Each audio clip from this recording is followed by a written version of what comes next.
In 1949, Dr. Evans began his college speech class, of which I was a member, outlining the basic elements of speech. After he'd been talking for a few moments about the characteristics and the elements of speech, he paused and said, "Let me start over. The first thing you need to have in order to make a good speech is to have something to say. If you don't have that, no matter how well you put the words together, they will wind up being full of sound and fury, signifying nothing." With a nod to Shakespeare. Something to think about. Later in philosophy class, Dr. Weaver, professor, introduced us to existentialism and told the story of Sisyphus. We were at that time grappling, and I use the term advisedly, with the meaning of life and how to find it. Something else to put into my intellectual toolkit. Then I graduated from college and entered seminary in 1955. And I remember that it was in Dr. Ferre's class where he had us pause and consider the line from the book of Proverbs, "Where there is no vision, the people perish." Something else to add to my intellectual and faith journey. While I'm going through my progression, my pilgrimage, so to speak, there were two other young men, a little younger than me, who were engaged in their own pursuit. Morris Dees and Millard Fuller grew up poor in Black Belt, Alabama. Morris's father was a sharecropper, didn't own his own farm. Millard's father, his biological father, died when Millard was young, and his stepfather eked out a living running a small grocery store. But they were determined young men, and they both enrolled at the University of Alabama. And both of them acknowledged as their goal to become millionaires.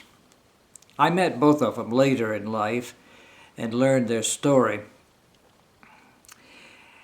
They were successful. They were in their grades. They graduated undergraduate, entered graduate school in law, and were decided to form a business partnership. And so they did, and they made, the money kept coming in because they sold cookbooks by mail. It was a fantastic success. In fact, they were making so much money that Millard said later that when he looked at an upcoming graduation, he realized he was making so much money, he didn't know whether or not he could afford to graduate.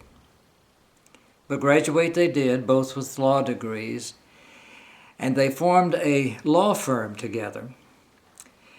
Now, you need to know that this is taking place during the civil rights struggle of the 60s. But neither Morris nor Millard had a real sense of social justice or, as they would admit, any moral compass about it.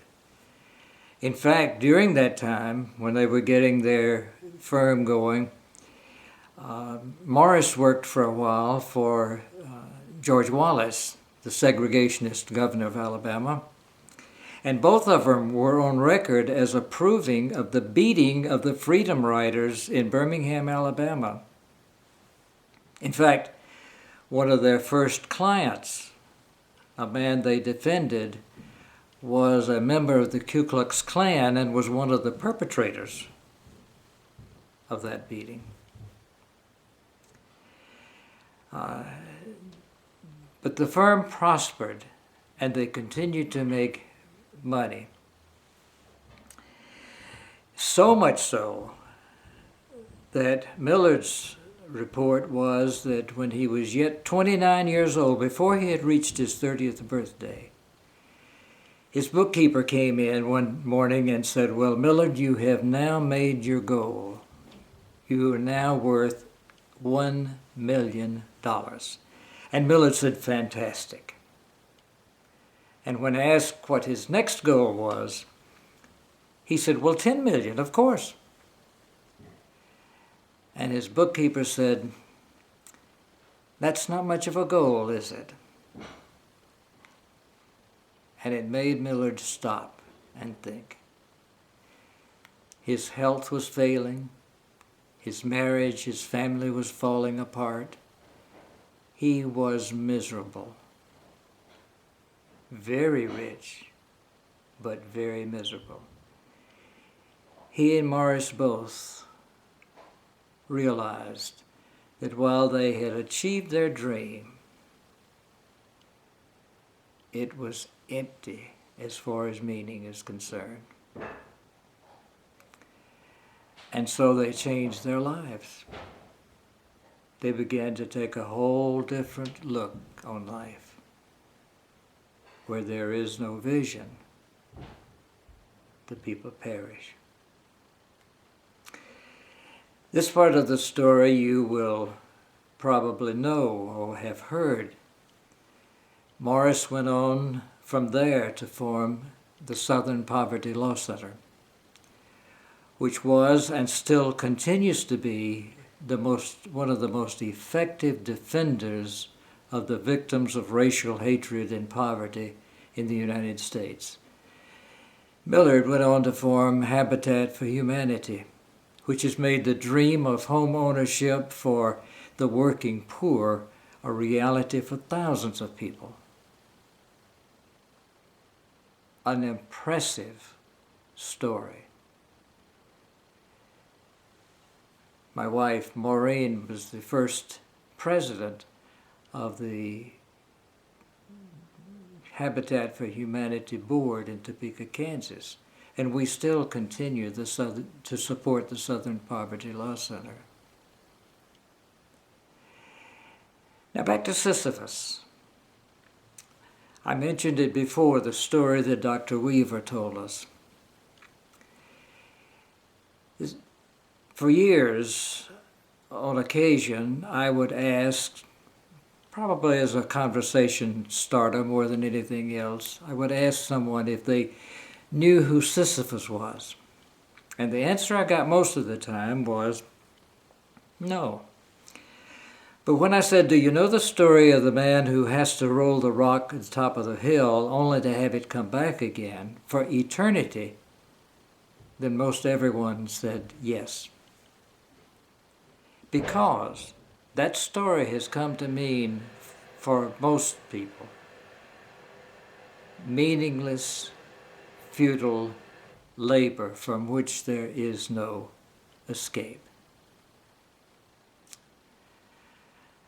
Albert Camus, the existentialist philosopher, however, says that Sisyphus is happy because Sisyphus has understood the meaning of life is in the doing.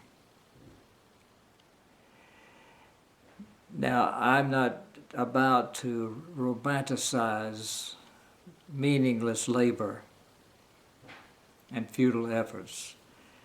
And most of us have had, to probably a lesser degree, a sense of having to do things over and over again, often without result.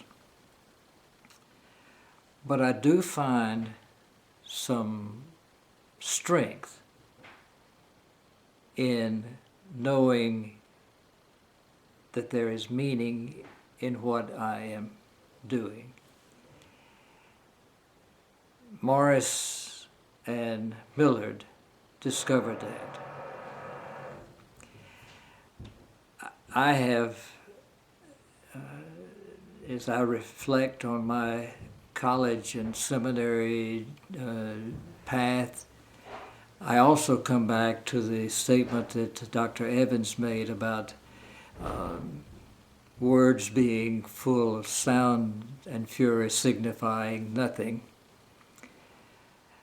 And I realize that the climate in which we live today is being constantly peppered with diatribes of fear and hatred. And I no longer listen to them. Whether it's from a rabid religious spokesperson or whether it's a political candidate or whoever.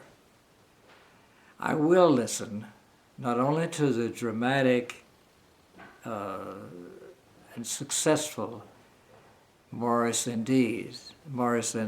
Fuller, but I'll listen to the people who will hold before me a vision of positive peace and will challenge me to a life of moral responsibility.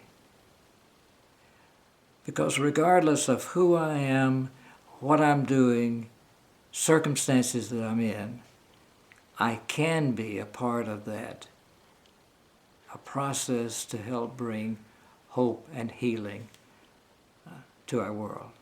That's my hope. That's my commitment. That's my responsibility. And I hope you'll join in that process wherever, however, whenever you can. Thank you for listening. If you want to become a follower and get notifications of future reflections that I might offer, then you can check that box as you log on to the website. Thank you.